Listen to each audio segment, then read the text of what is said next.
the Baen Free Radio Hour.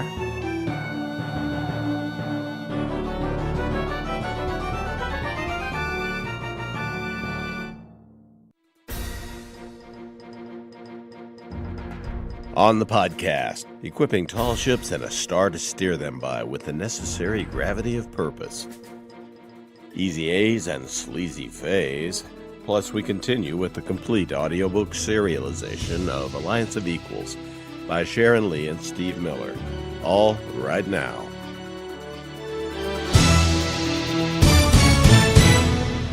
Welcome to the Baen Free Radio Hour podcast. It's an honor to have you along. I am Baen Senior Editor Tony Daniel. This time we have part 2 of our 2-part interview with 2-time World Fantasy Award-winning author Tim Powers. Tim also won the Philip K. Dick Award 2 times, by the way, which equips this week's podcast with a whole bunch of snake eyes, which I'm not sure what to do with. Tim talks with us about his short story collection, Down and Out in Purgatory, the collected stories of Tim Powers, which brings together all of the short fiction of this critically acclaimed and much beloved author. Every last published Powers story so far we got in this collection. We'll talk with Tim about more of that wonderful weirdness this time and conclude the interview. And we continue with the complete audiobook serialization of Liaden Universe novel Alliance of Equals by Sharon Lee and Steve Miller. Now here's the news.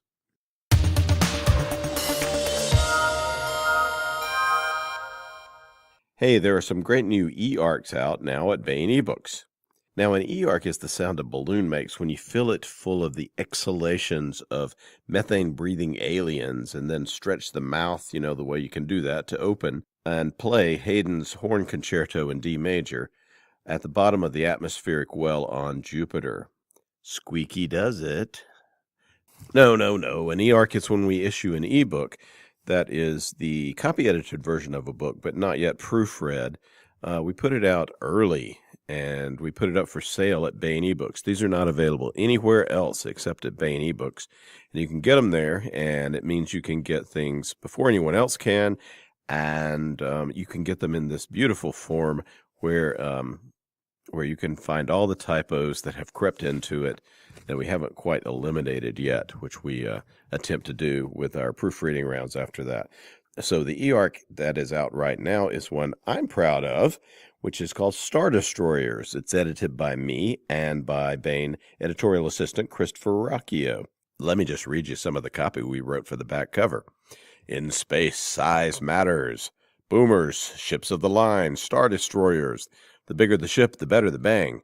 From the dawn of history onward, commanding the most powerful ship around has been a dream of admirals, sultans, emperors, kings, generalissimos, and sea captains everywhere. For what the intimidation factor alone doesn't achieve, a massive barrage from superweapons probably will. Thus it was and ever shall be, even into the distant future, from the oceans of Earth to beneath the ice of Europa to the distant reaches of galactic empires.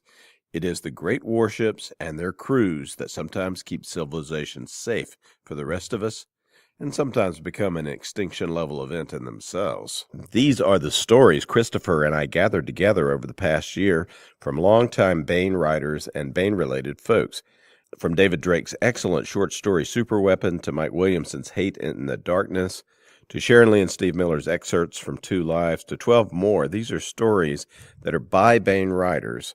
Almost all of these writers are Baen writers that you know and love, that have books that we publish, and they're written for Baen readers. That was my sole aim in putting this thing together, to get you great science fiction about big spaceships, big battleships of the future, and the men and women who command, crew, and fight them. And listen to the list of contributors. Come on. David Drake, who is the creator of the Republic of Cinnabar series. Steve White, the Jason Thanos series, Oblivion, the Starfire series, etc. Mark L. Van Name, the John and Lobo series. He's a contributor. Mike Coopery, whose Sins of Her Father is coming out, and whose previous book in that series was Her Brother's Keeper, and who's written with Larry Correia. Jody Lynn Nye, the Imperium series out from Baen. J.R. Dunn, who completed with Robert Conroy the day after Gettysburg. Michael Z. Williamson, Freehost series, and others. Mike Williamson, we had him on the podcast many times. Gray Reinhardt, Walking on the Sea of Clouds, is his new book. It's out from Wordfire Press, and Gray is, of course, the Baen Slush Master General, our slush reader here at Baen. Sharon Lee and Steve Miller, Liaden Universe series. Of course, Sharon and Steve often here. Dave Barra, The Lightship Chronicles. That's a DAW series, and Dave is an old friend of mine and a friend to Baen. Joel Presby, who wrote the Hell's Gate series last novel along with David Weber, The Road to Hell. Susan R. Matthews, whose new book is Blood Enemies, and is the creator of the Under Jurisdiction series. Robert Buettner, the Orphan's Legacy series. You know Bob Buettner's excellent Heinlein-esque fiction. Christopher Rocchio, who works here in the office with us. He's got a new series out called the Sun Eater series. That's going to be from DAW, and his book is going to be called The Empire of Silence. Brendan Du Bois, The Dark Victory series, multiple winner of Seamus Awards and mystery stories as well. Brendan is just a master short story writer, and we closed out that collection with a great story by Brendan. So, Star Destroyers, edited by Tony Daniel and Christopher Rocchio, is out now at BaenEbooks.com in eARC form. Check it out. You're going to love it.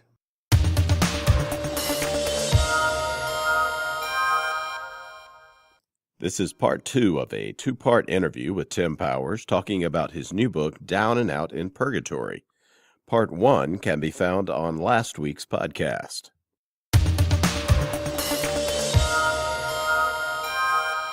I want to welcome Tim Powers to the podcast. Hello, Tim.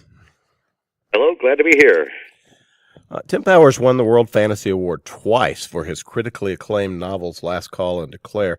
Declare also received the International Horror Guild Award. His novel On Stranger Tides was used for the 4th Pirates of the Caribbean installment on Stranger Tides, strangely enough. That's the title, too, which is a great title. His book, The Anubis Gates, won the Philip K. Dick Award, and it's considered a modern science fiction classic by me and many others. Great book. Tim won the P.K. Dick Award again for Dinner at Deviant's Palace, another book I really like. Many of the novels, such as Expiration Date, Earthquake, Weather, and Tim's new book, Alternate Routes, all of them are coming out from Baen Books next summer and fall. And often what Tim will do is use historical events in which supernatural and metaphysical elements influence the story in weird and compelling manner. Tim grew up in Southern California, where he still resides with his wife, Serena.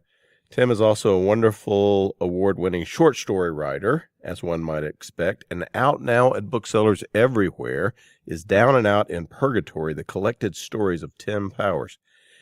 These are them, all of Tim's short fiction in one place. Well, all of it that Tim wanted us to collect, which is everything. Including a new story that's never appeared anywhere else except at Baen.com, Sufficient Unto the Day, which is just out.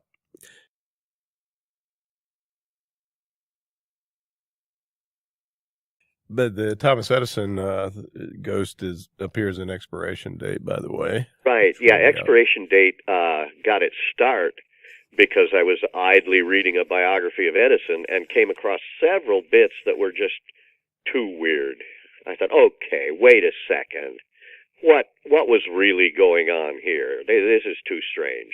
Before we go on to anything else, I really want to hear the story about the Jehovah Witness or whoever they were that came around trying to witness to you. Yeah, well, this was an example of people who believed they were seeing the supernatural happening in the real world. Yeah, one afternoon, there was a knock on our door, and there were several Jehovah Witnesses standing there, smiling, wearing neckties, and had their children with them and Bibles, and they said, "We're here to tell you about Jesus."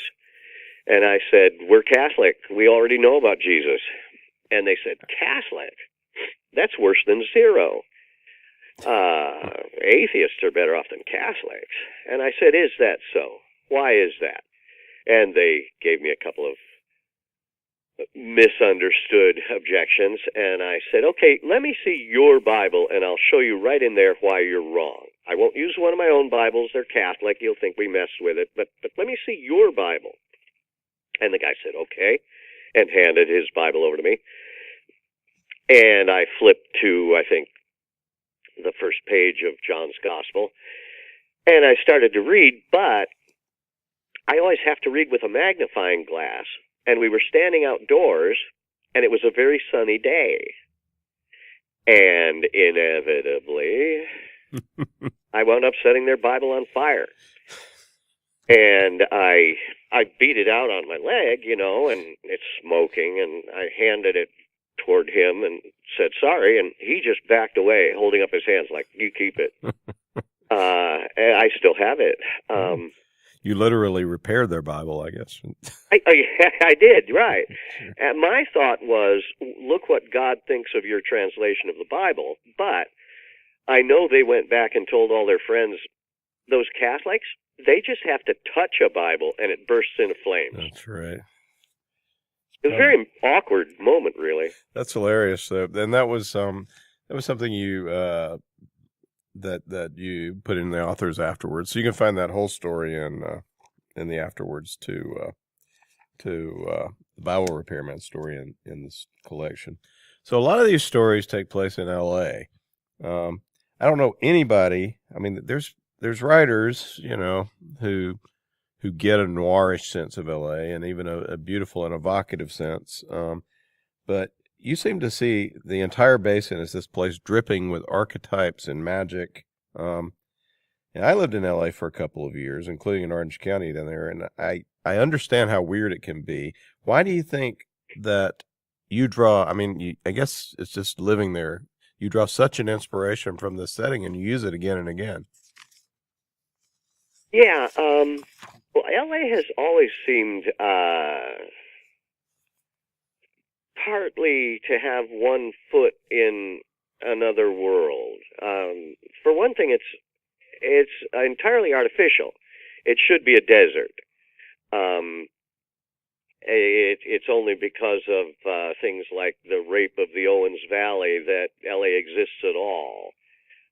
So from the start, it's kind of not exactly Land of Oz or Shangri-La, but there's something otherworldly about it. And it's also, maybe therefore, it's always been a haven for screwy cults. Everything from mystical Eastern monasteries that you find hidden in the hills to Satanist biker gangs and Charlie Manson. And then, of course, you've also got the whole history of the movie business with all its secret eccentricities. And, of course, the freeways, which are, as I said, arguably partly outside of linear time. And it's really weird how it always takes you an hour to get where, if it's on the freeways, always, whether it's 20 miles away or 2 miles away. Yeah, because you're participating in freeway time. You've stepped out of our normal time. It seems like an obviously fertile ground to have supernatural stuff going on. And, the semi-tropical weather, the palm trees, the beaches, Malibu, Hollywood, there's always a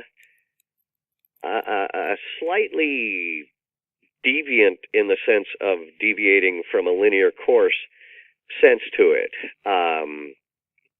There were, in the LA Times in the 30s, stories about tunnels under Los Angeles built by lizard men. And this was in the LA Times as straight news. In fact, the lizard men's headquarters, according to the Times, was in the spot which now is occupied by the enormous Catholic cathedral in downtown LA. I see. And one day I will find an explanation for that. Well, it's probably, the Jehovah Witnesses that spoke with you are right about Catholics. Yeah, that's right. I should have let him talk. Cults underneath, yeah. So yeah, I mean, LA is it's just weirdly verdant for no reason, and it always looks like it's gonna, bad weather is coming, but it doesn't come, and Yeah, there's always the threat of the big earthquake. yeah. Well, you use it to wonderful effect.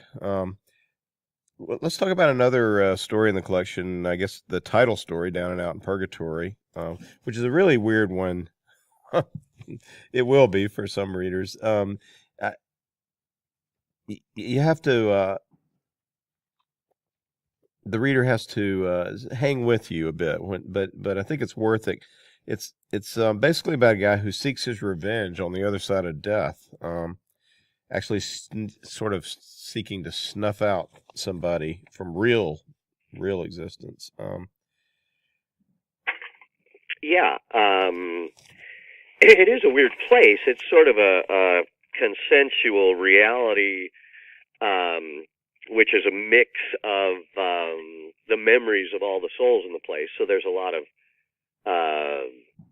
inevitably, a lot of contemporary pop culture stuff mixed in. I did try to make it aggressively physical.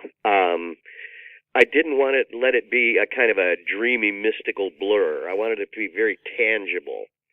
And I made it be a spinning disc with pieces breaking off at the edges and centrifugal force kind of providing increasing gravity as you moved away from the center, which would make it inevitable that this is a place you couldn't stay on.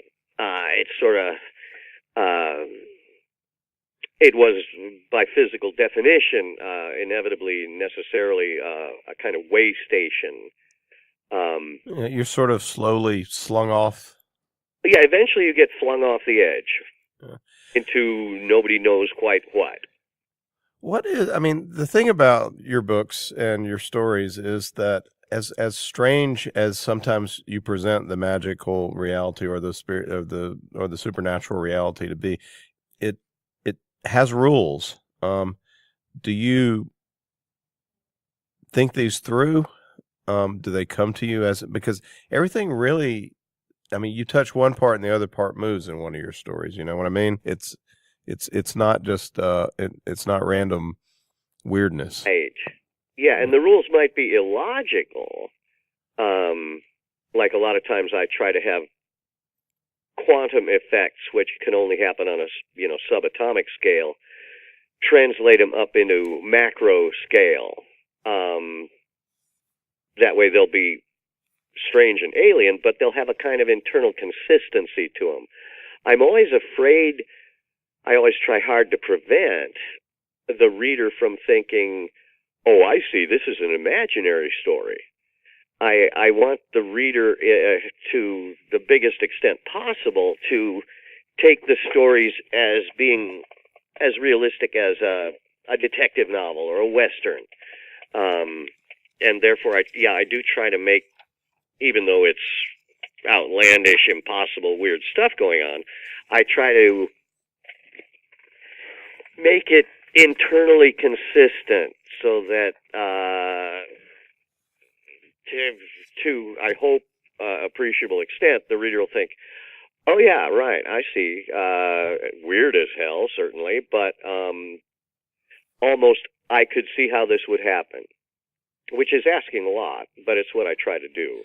Yeah, and it's and when it all comes together and it's like and the reader's like, oh yeah, it's almost like reading a mystery story, but it's the supernatural elements are revealed in a moment, like the story Pat Moore, for instance, which there's a you write a lot of humor in with the weird and strange and kind of creepy as well.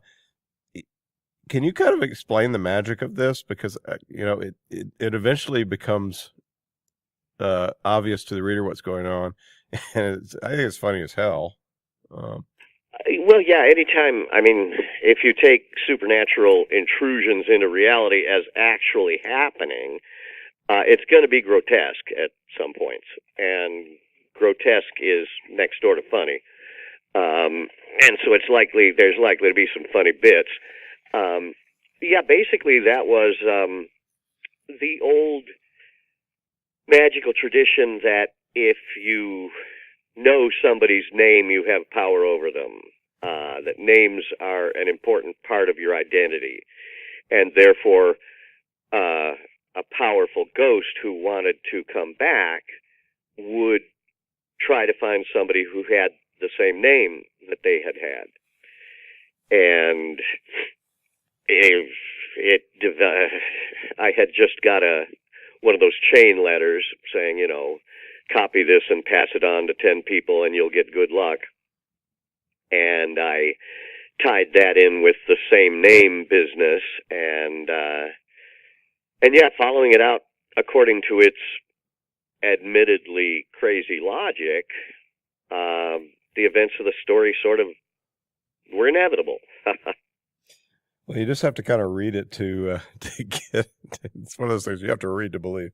But I think it's a great story as well. One of the things that pops up again and again, also in your short fiction and in your books, is that you are kind of against, and maybe this is because of your Catholic background, I don't know. It seems a real moral point with Tim Powers' characters and, well, at least stories. Seeking earthly immortality is not a good thing to be doing in your fiction. It's the downfall of a lot of the bad guys in your novels because they just can't help themselves. Stranger Tides' Blackbeard, for instance. So what's so bad about stealing a bunch of people's souls and living forever like Pat Moore tried to do? Yes.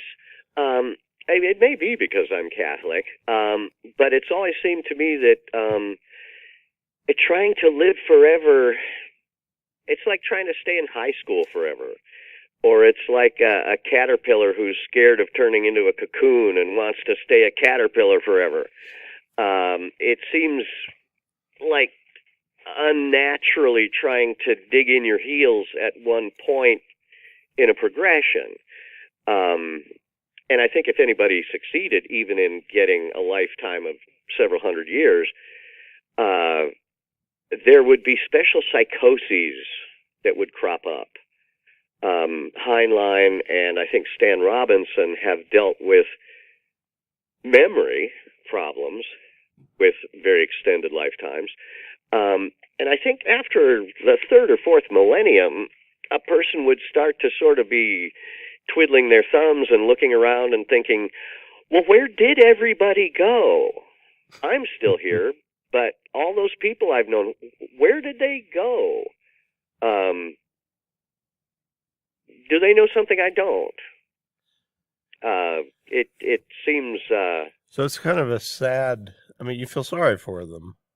Yeah, it's insistently staying in one adolescent phase just because it's comfortable. You know the rules. You know where the restrooms are. You know where the snack wagon is. And they say, well, you know, there's college, there's jobs, there's marriage, etc. No, I like high school. I know where the restrooms are. So in a way, some of your heroes and are doing these bad actors a favor by letting them go on. Yeah. Go on to... hell, perhaps. Yeah, God knows what exactly. But, yeah. For better or worse, it's the next stage of the mathematics. Yeah. And they hold up things in the world from being the way they should. They often create a stasis-like state in your stories. Yeah, if there really were immortals, the rest of us would be thinking, you still hanging around? You still using up food and oxygen that the rest of us could use? I mean, what are you doing? You writing great symphonies? Come on. You're not supposed to be hanging around this long. You're still just burning shit and lighting fuses. Yeah, really. Look at your carbon footprint. Move on. So, how do you decide, another process question, how do you decide what's going to be a story and what's going to be a novel? Yeah, I think for a short story, you get an idea for a particular situation, a particular I don't know, difficulty or outlandish choice that a character would not be able to avoid. And for a short story, it's a striking, isolated problem with just one particular package of color or weirdness. It would not fill a novel. To make a novel of it, you'd have to inflate it with a lot of styrofoam. But what's interesting about a short story would be its local particularity. And of course, being a science fiction fan, I grew up reading hundreds, if not thousands, of short stories, because our field, especially in the first 30 or 40, 50 years of it, was mostly short stories. Yeah. And so I think I kind of internalized that close focus perspective for short stories. You, that's another thing we should mention about you. You really like the old stuff. You're Yeah. a reader of the old astoundings and weird tales. And... Yeah, I love the whole spectrum of science fiction. I think it's a mistake to sort of plant your beginning at 1990, 2000, 2010, because there's such a rich landscape of fiction from the 30s on. I mean, from Stanley Weinbaum on. And I think the pinnacle still of science fiction is Robert Heinlein, especially his juveniles. I reread things like Citizen of the Galaxy and Have Spacesuit Will Travel and Starman Jones. I find myself rereading them pretty steadily. And all those writers like Kuttner and Moore, Lee Brackett, Eric Frank Russell, A.E. Van Vogt, still have a lot of electricity in them. And original thoughts, original situations, plot ideas, which subsequent writers have made use of, but I think it would be a mistake to derive those notions from the derivatives, that there's value in going back and getting them in their original, pure, first appearance form. Yeah, getting the elixir at the source. Right. Rather than, touched up with Angostura bitters or Tabasco or something by people who came along later. Not a lot of readers, but a lot of people think that the world was invented 10 to 20 years ago and that everyone before was not quite as smart as we are today. But in fact, a lot of them were smarter than us.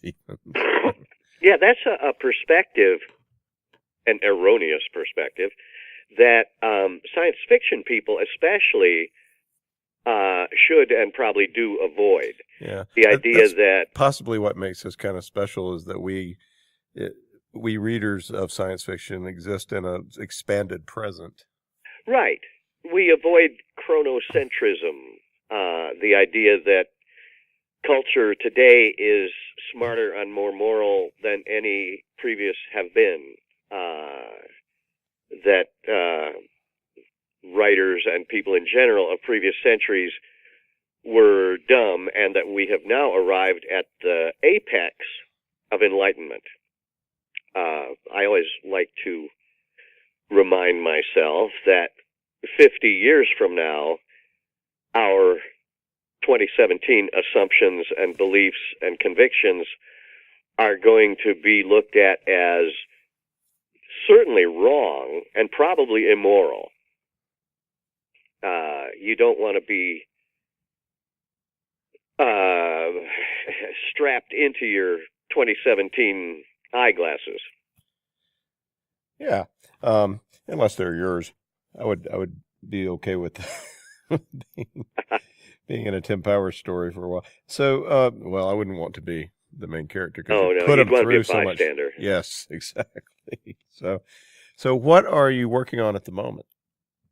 Right now, I'm writing a sequel to Alternate Routes, which will deal with consequences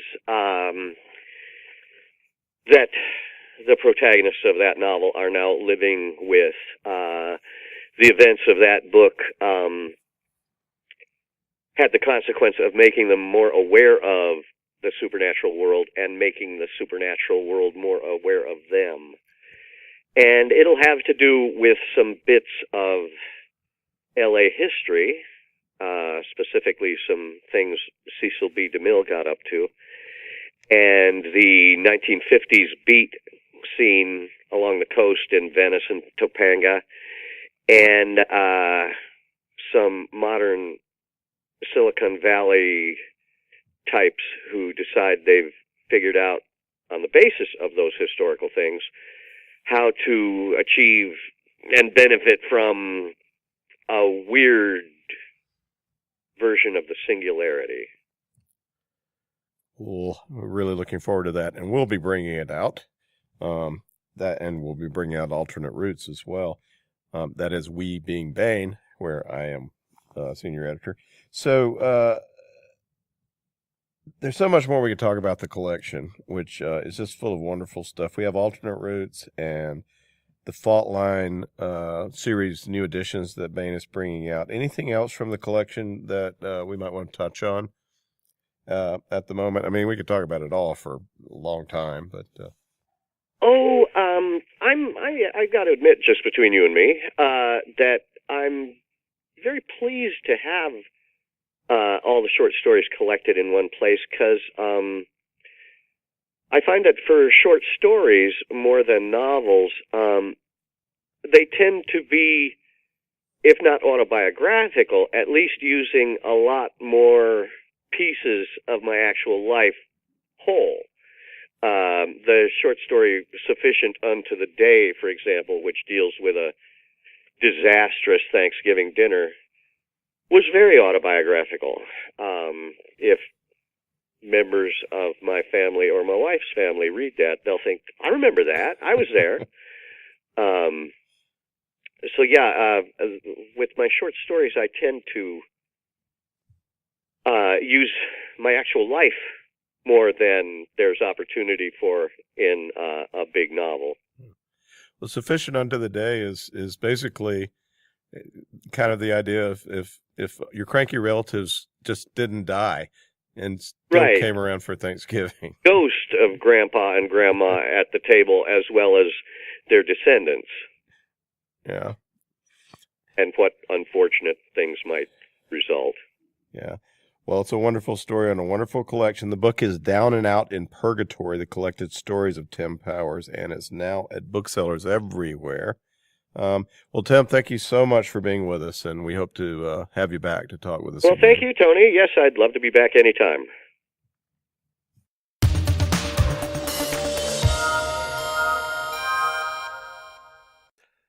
This is another entry in Alliance of Equals, a Liaden Universe novel by Sharon Lee and Steve Miller. Beset by the angry remnants of the Department of the Interior, and challenged at every turn by opportunists on their new homeworld of Surebleak, and low on funds, Clan Corval desperately needs to reestablish its position as one of the top trading clans in known space.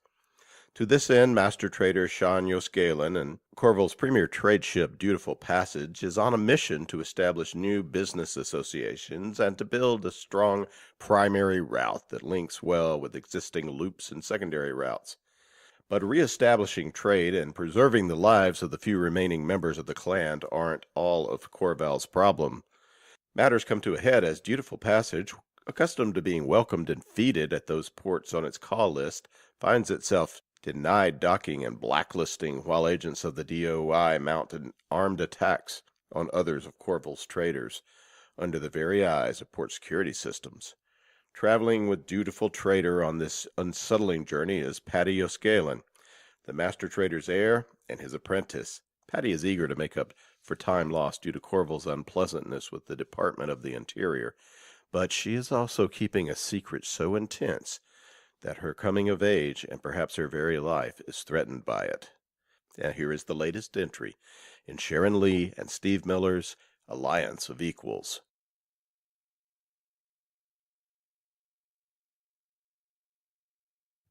Chapter 17. Tarragon, Jemiatha's Jumble Stop, Berth 12. Tokal sat alone on the bridge. The human members of the team, Tali and Hazenthal, were resting in their bunks, gathering their resources for the upcoming period of stress. For, she reflected, no matter Admiral Bunter's choice, dealing with the consequences would no doubt be stressful in the extreme. If the Admiral elected to take the last program, she suspected that Tali would be cast into depression and grief. After he had performed his part, of course. Tali was not only a professional, he would not wish to burden the Admiral with his distress. Jeeves had noted in his briefing documents that Tali Jones was extremely likable. He also noted that while this trait was a standard design component, it was his opinion that Tali was a person of integrity. Having had the opportunity to observe Tali Jones over a number of days, Tokal was inclined to agree with her parents' assessment. The weight of a step on Tarragon's gantry brought her attention to the outside scans. A familiar dark figure was walking toward the lock, hands in pockets and pale hair falling about her face. Inkirani Yo, now, Tokal thought, opening the hatch. There was not much evidence that Inkirani Yo possessed overmuch integrity. She did, however, have other interesting qualities, among them an ongoing affiliation with Crystal Energy Consultants, and a graduation with honors from the Lyre Institute for Exceptional Children. Those two facts were interesting indeed, she thought, as Inky walked down the hall toward the bridge. Tokal sealed the lock and turned to greet their guest. Inky stopped just one step on the bridge, head up and eyes bright. "Good evening to you, Pilot Tokal. I hope I am not inconvenient." "Not in the least," Tokal assured her with complete sincerity. "I will be pleased to have company while the rest of the team recruits their strength for the upcoming procedure."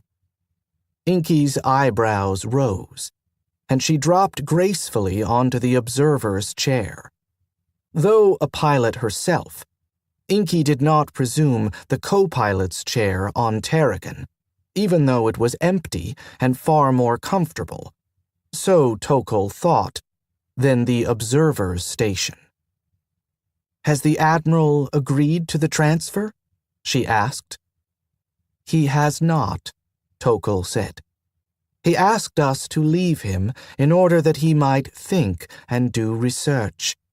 It is not at all clear that he will accept the transfer. He might, I feel, choose another option." Inky pursed her lips and whistled lightly. Mentor Tali did tell him about the cranium. She moved a hand, the question scarcely off her tongue, and rushed right on. "But of course he did. Mentor Tali is a professional." He was very clear concerning the choices, how each would be delivered, and the effects of both, Tokal said. "My fear is that the Admiral will accept neither transfer nor the final program." Inky froze. "Your pardon, Pilot, but Station will not clear that for lift. Stu will not, and he speaks with the voice of Jemiatha's admin. They fear for the lives of the regulars, some of whom are occasionally known to perform small acts of pilferage. Should the Admiral remain, well, but he will not remain in his present state, will he? He will continue to deteriorate, as we know, and as surely he does. Worse, though Stu would rather the Admiral be far away from Jemiatha orbit, there is Stu's alternate Vez, whose alt crew have built cannon, the better to clear their lanes of a significant hazard to navigation. If the Admiral is not soon removed, alt crew will. I have this from Stu and from Vez. Engage their weapons, which will endanger the regulars and the station far more than ever any pirates have done in all of Gemiatha's station history. The alt crew will not accept a rehabilitated Admiral, Tokol asked. Avowedly not. It is to my everlasting shame that I failed of the commission the Mentor laid upon me. Stu alone I might eventually have persuaded.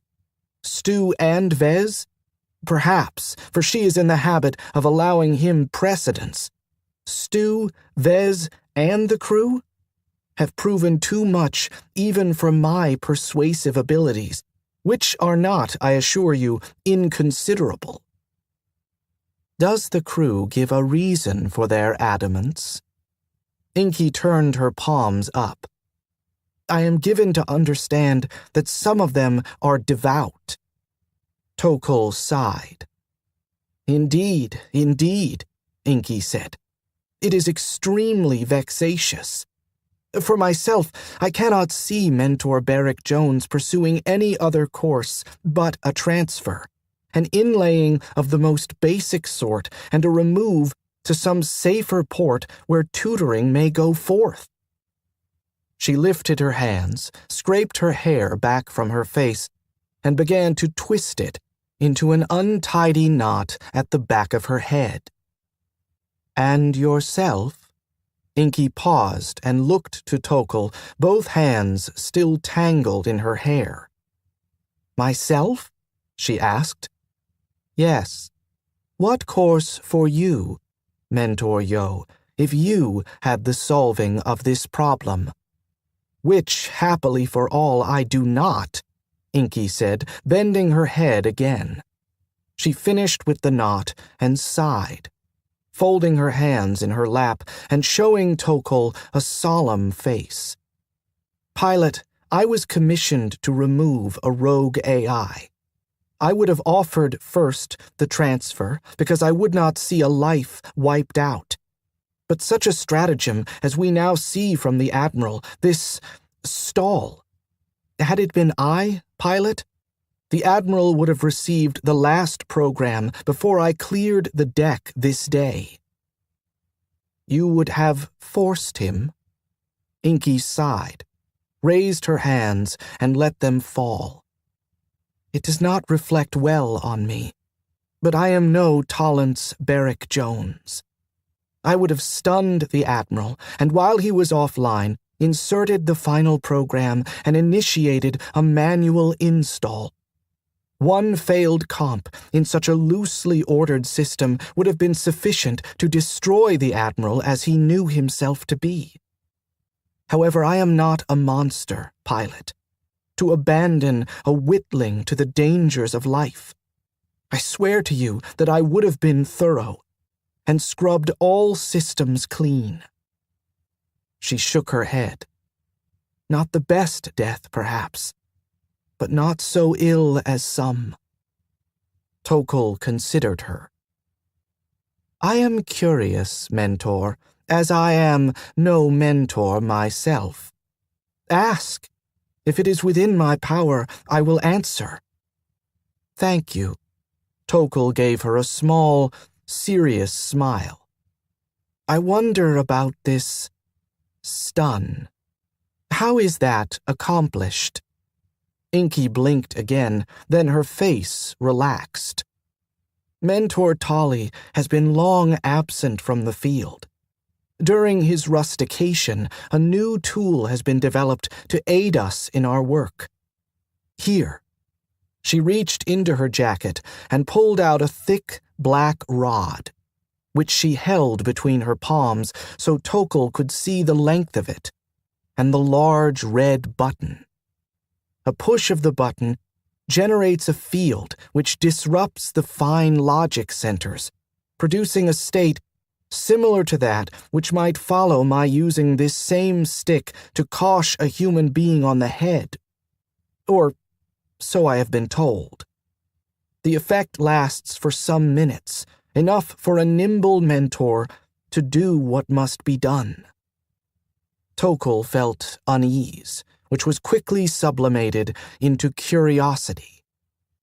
I wonder if you acquired that tool from the uncle, she murmured. Inky's eyebrows lifted, but she did not even attempt to dissemble. In fact, it was part of a specialized kit prepared for my use during the last task I performed for crystal energy. When it came time for payment to be made, I asked that this item be part of my fee. I see. She scanned the thing again, fascinated, finding only a small and ticklish emptiness in her deep scans. Though visual showed the rod plainly, a black bar between Inky's black hands. With an effort, she moved her attention. "We are well met, Mentor," she said. "May I ask another question?" "Please," Inky said, slipping the rod away into her jacket. "Your questions are so interesting." "Thank you. I wonder, have you heard any small whisper from your business associates regarding the discovery of an old, I may say a very old, intelligence?" "I have heard whispers here and there," Inky said, leaning forward in the observer's chair. Tokul felt a spark of excitement. "Do you know if the uncle is involved in its awakening?" "Why, yes," Inky said slowly. "I believe I have heard that too. But, Pilot, I must say, with respect, that such whispers as have come to my ears would have the old one to be not merely old, but ancient. A war machine. More than one whisperer would have it, from the war for which we fled the old universe." She paused. "You are interested in this? I wonder why." "Why? Are you not interested in what we might learn from an intelligence so venerable from, if rumor is true, the old universe? It is too much to hope that the uncle not be in it. This is precisely the sort of event that draws him." "Like a moth to flame," Inky agreed softly. "But, Pilot Tokul, what?" Sensors reported that Tali had wakened, and in doing so had also wakened Hazenthal. "Let us speak of this later," she said. Inky bowed her head in agreement. "Indeed," she said. "Let us speak of it later." The self-analysis was complete. Admiral Bunter accessed the report, which was remarkably succinct. Fear. So, this agitation of thought, this inability to plan, the repeating and increasingly intense desire to flee the station, this piece of space, these humans who beset him. He was afraid. Afraid of death. He applied logic, for in truth, he had been dying before Tokul Lorlin, Tolly Jones, their assistant, and their pilot guard had arrived at Jemiathas. Even now, he was dying. A fact supported by the logic and truth modules. He had been living with the fact of his imminent demise since the very moment of his birth. Why, then, was he frightened now? Tolly Jones had offered nothing more than a simple quickening of a process already engaged. Ethics pinged, though the Admiral had not asked for its opinion. Still, the point was made, and it was fair. The dying that he was engaged upon was likely to be painful, a tearing away of pieces of himself as the ships that held the computers in which he existed began to crumble, as the computers themselves began to fail. That, he thought, would be the worst. Feeling his intellect fading, his ability to reason crumbling, sections of his own mind no longer accessible. That was the process upon which he was engaged, the conditions under which he had, thus far, survived unafraid. Tolly Jones had offered him no less a gift than mercy, a quick and painless ceasing of worry, and his whole desire was to run and hide himself until the man should go away. Logic merely affirmed that fear was not logical. He thought illogically of jumping, not a new thought and unacceptable for all it had been considered more than once. The small trader among his 7 derelicts had taken fire, seams had torn, systems had disrupted. The welds put in place by Stu's workers had not been in any sense repairs, merely a patching up convenient for the yard. It would not reach the jump point intact. Mere station-keeping stressed it dangerously, though the Admiral had taken care with its positioning. There was, logic reminded, this other thing that Tolly Jones had offered him. This transfer. To a specially prepared environment, thence to a better ship. His research had shown him that such things were possible. His research had also shown him that transfers failed in a statistically relevant percentage of attempts. If the transfer failed, he would die. As he was dying in any case, what matter? And yet, something, not logic, not analytics, not even useless ethics, pinged and pinged again for his attention. He realized it had been doing so for quite some time, and he too agitated to attend it. Had pirates come while all his attention was elsewhere? He snatched at the screens, at scan, at weapons. But no. The demand for his attention came from the tidy little subroutine that had unpacked itself into his system when he had accessed file name Tokol. It had been a remarkably useful program, for all its diminutive proportions, and had gained him thinking space and the energy to utilize it. It was now offering a subroutine called rest. He ran an analysis. The purpose of the little routine was to pack several high-level modules which were extraneous to core function. It was, the Admiral thought, perhaps it was wise to divert most of his energy to core processes. He would be able to concentrate more fully on the issues and make a rational decision. Deliberately, Admiral Bunter gave the subroutine permission to run. The quarters were spacious. Common area, galley, fresher, and sleeping compartment. On their previous inspection, they had seen that Dav's leathers, cleaned and mended, hung in the locker, boots at attention beneath. They returned to find 2 seed pods on the table and a clear plastic box that seemed to contain all of those things that had been on his person when he had fallen, on Moonstruck, including his boot knife, his palm gun, and his pistol. He lifted the top of the box, leaving the unripe pods, his on the left, hers on the right, where they were. His piloting license was half hidden beneath a mingling of coins. He picked it up and slid it into the pocket of his pants.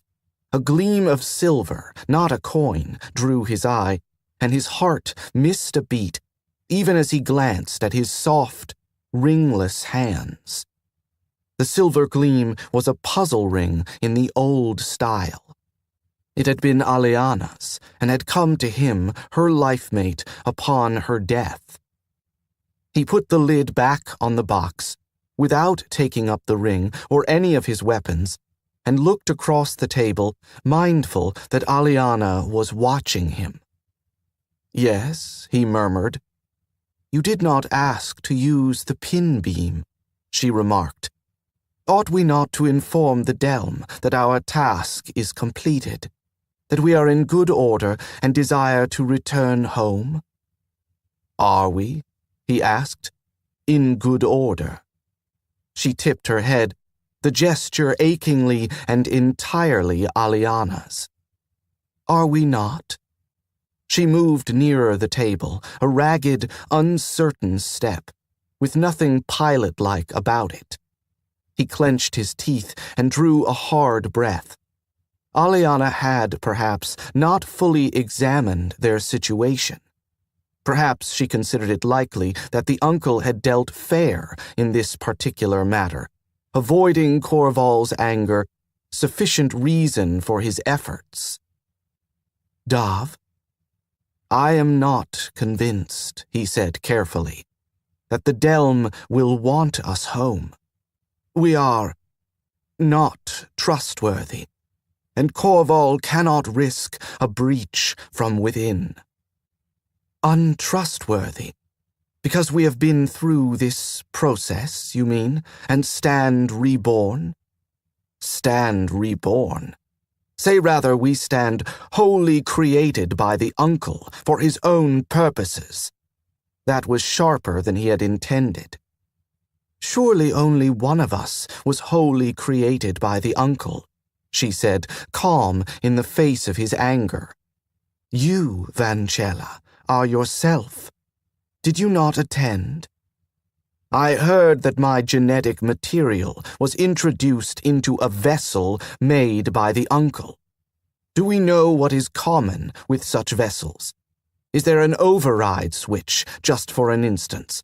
Or perhaps these particular vessels carry a disease specially tailored to infect those who share Corval genes?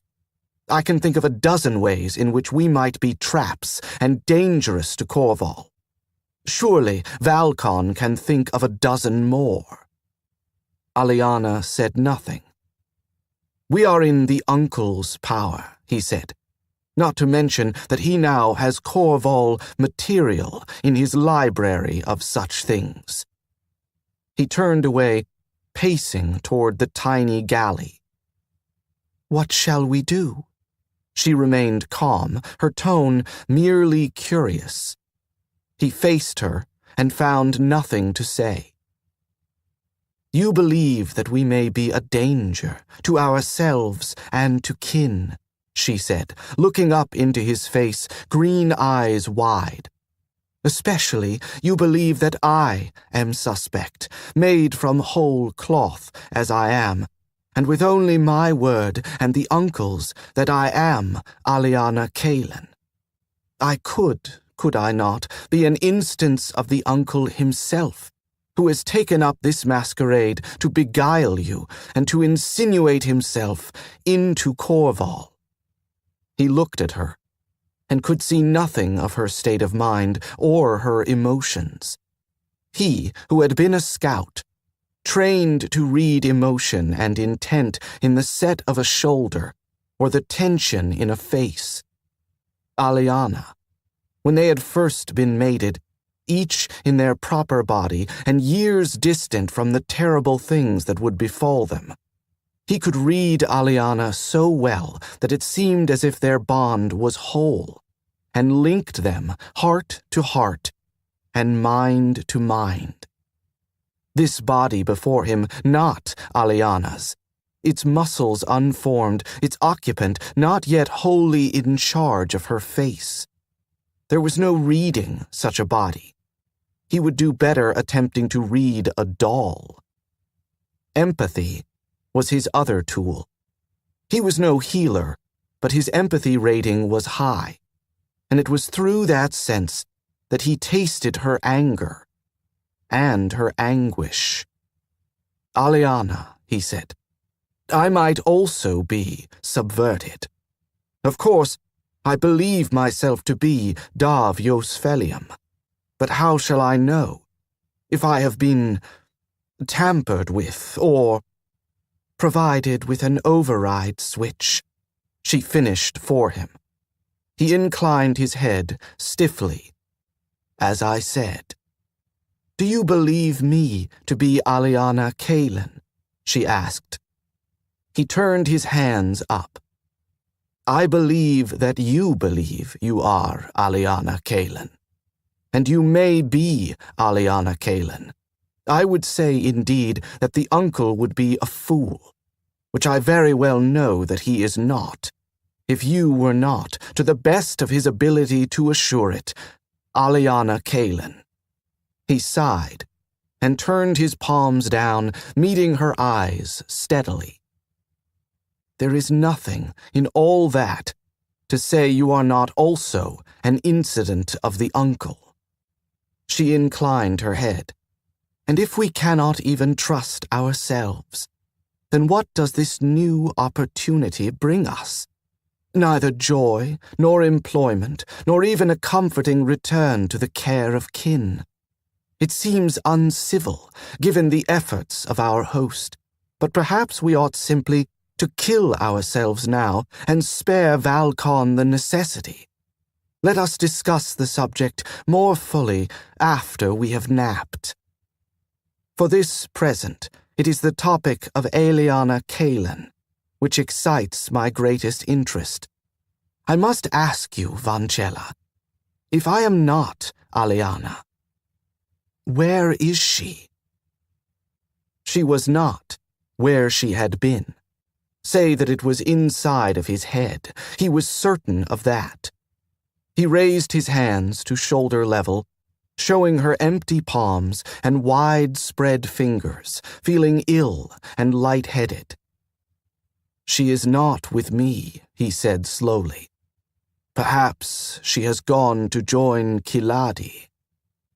"It is possible," she said. "However, I maintain that I am she, and I would have you believe and believe in me. I cannot, perhaps, convince either of us that I do not also harbor someone else, but I would have your belief, Vancella, as I had it for all the years when I was a ghost or a figment, spun from love and loss."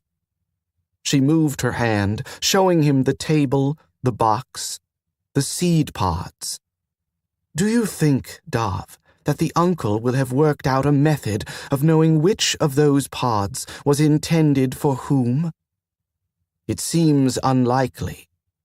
We then have a true test before us. Thus," she stepped to the table, her hand closing around a pod, around his pod, and his heart broke in the instant before she threw it at him, striking him fairly in the chest. "Not ripe," she said, "but keep it close. Mine," she snatched it up, as greedy as if she had not eaten for weeks. "Mine is ripe," she said, even as it fell open in her palm, as eager to be consumed as she was to consume it. He put his yet unripe pod into the pocket with his pilot's license, tears pricking his eyes. Not wholly the uncle in disguise, then, but truly the essence of Aliana Kalen, trapped in a vessel created by the uncle, which yet might enclose untold treacheries. "Dav," she said, and he looked up, seeing that she had finished the pod. "Dav," she said again, "I feel so—" Her eyes rolled up. Her untrained muscles went limp. He threw himself forward, meaning to catch her, only to have his own body fail him. Feet tangling, he went down into an ignominious heap, too stupid even to get his arms out in time to break his fall, and heard her head strike the carpeted floor with a muted thump.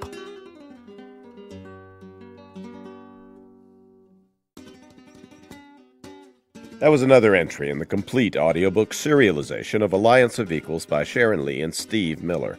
And that's it for the podcast. Thanks to Audible.com and to podcast theme composer Ruth Judkowicz. And the flowering of a culture of lotus flower eating ghost ship pirates who board your vessel, then forget what they came aboard for and steal all your marmalade. Plus thanks and praise for Tim Powers, author of Down and Out in Purgatory, the collected stories of Tim Powers. Please join us next time here at the hammering heart of science fiction and fantasy. And keep reaching for the stars.